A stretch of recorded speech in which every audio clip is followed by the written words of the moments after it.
time we blow this scene. Get everybody in the stuff together. Okay, 3, 2, 1, let's jam. What's up, guys? My name is Brendan, and today I want to talk to you about training frequency.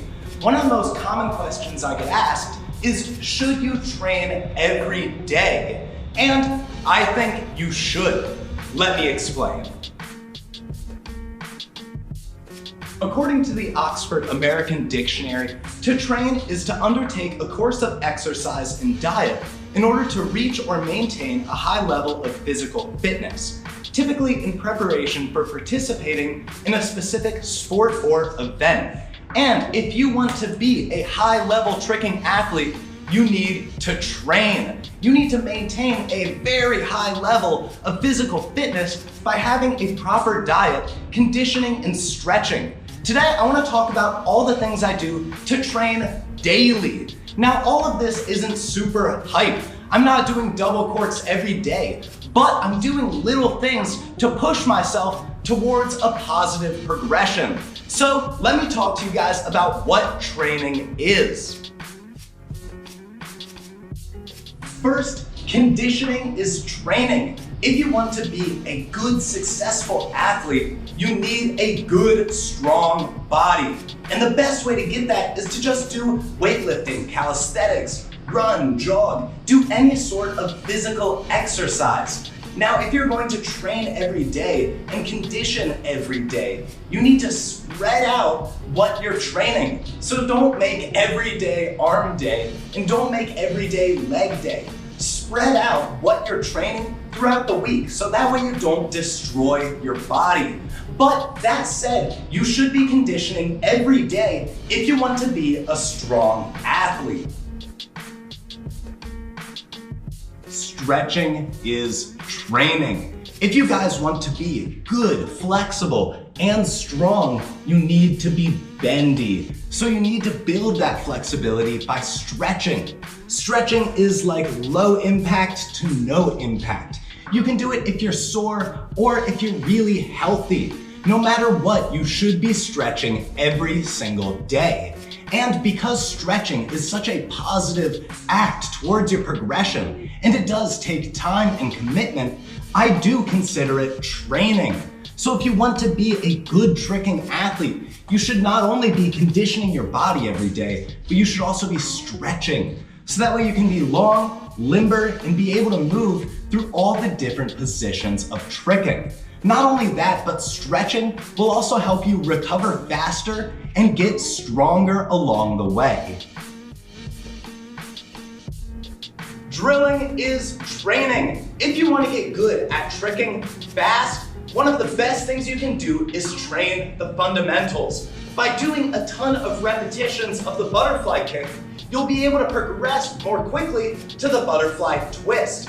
If you do a ton of macacos, you'll be far better prepared to do the cheat gainer. If you do the fundamental skills every day in a low risk, low impact environment, you will progress far faster than if you just ran in and did double corks every session. Because tricking is so physically demanding, you cannot do the highest level skills every day. You need to spread them out, train mostly fundamentals, and then maybe once a week or twice a week, go up to the higher level progressions.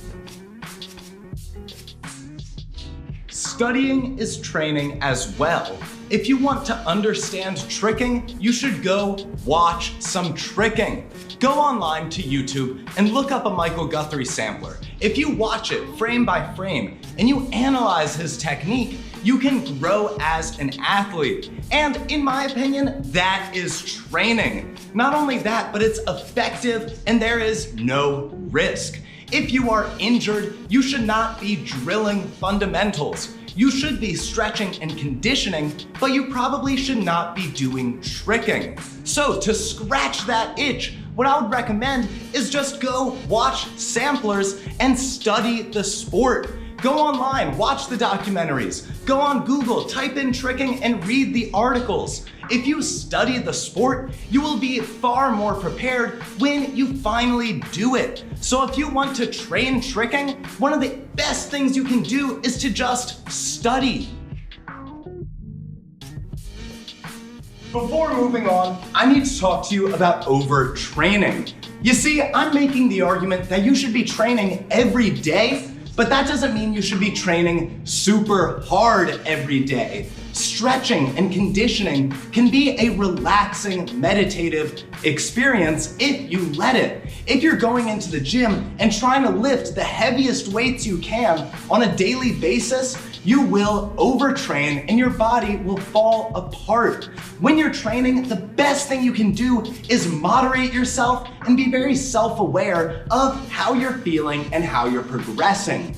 If you're not getting better, chances are there's something wrong with your training. Maybe you're undertraining and you've hit a plateau because you're not stretching enough to get more flexible and you're not conditioning to get stronger. Sometimes people are overtraining. Maybe they're doing too much squats during the week and their legs, because of that, are just too weak to trick. So when they go to the gym, they're overtraining their legs, but the rest of their body feels good. This is a really complicated thing. And as an athlete, you need to be self-aware.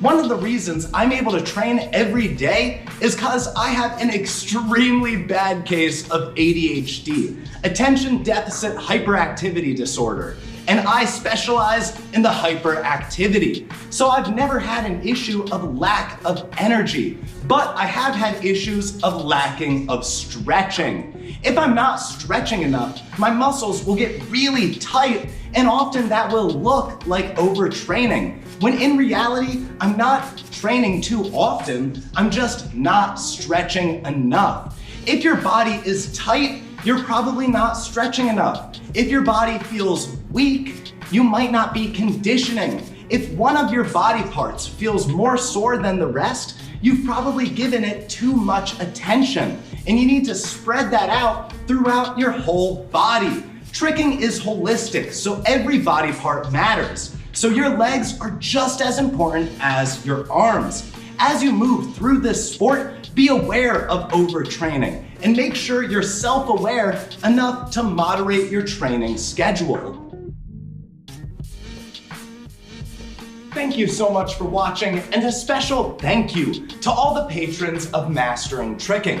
If you guys didn't know, this channel is funded in part by patron donations. So if you want to support Mastering Tricking and get direct access to me to ask all of your tricking questions, then please go check out patreon.com/masteringtricking. Or if you want to support a different way, please go to howtomastertricking.com and pick up the mastering curriculum or maybe even a t-shirt. All the support means the world to me, but thank you guys again. Please leave me a comment down below if you have any questions about training frequency. I'll try and be as responsive as I can. But thank you again and have a lovely day.